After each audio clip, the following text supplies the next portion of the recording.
আসসালামু আলাইকুম, কেমন আছেন সবাই? আশা করি সবাই ভালো আছেন। আলহামদুলিল্লাহ আমরা ভালো আছি। আজকে রান্না করব চুরি শুটকি।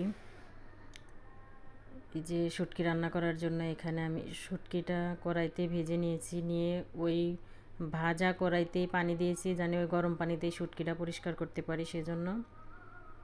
এই যে শুটকিটা নামাই, এখন আমি এখানে তেল দিয়ে পেঁয়াজ কাঁচামরিচ দিয়ে ভেজে নেব। আর এই পেঁয়াজ কাঁচামরিচের সাথে আমি শুটকিটাও ভেজে নেব লাল লাল করে একদম।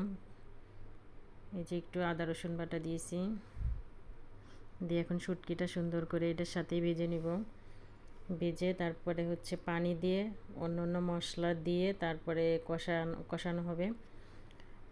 এই যে একটু পানি দিয়ে দিলাম, এখানে জিরের গুঁড়ো, হলুদের গুঁড়ো, মরিচের গুঁড়ো, লবণ দিয়ে এখন এটাকে সুন্দর করে কষায় নিব। এই যে কষানো হয়ে গেছে, এখন আমি আলু বেগুন দিয়ে দিব।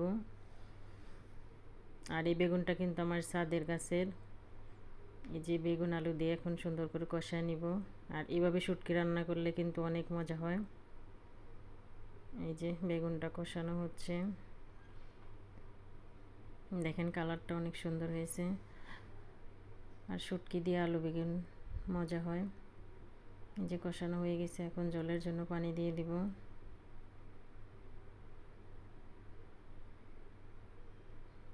এই যে একদম মাখা মাখা করে রান্না করব, জল রাখবো না। এই যে হয়ে গেছে আমার শুটকি দিয়ে আলু বেগুন। সবাই ভালো থাকবেন, সুস্থ থাকবেন। আল্লাহ হাফেজ। আসসালামু আলাইকুম।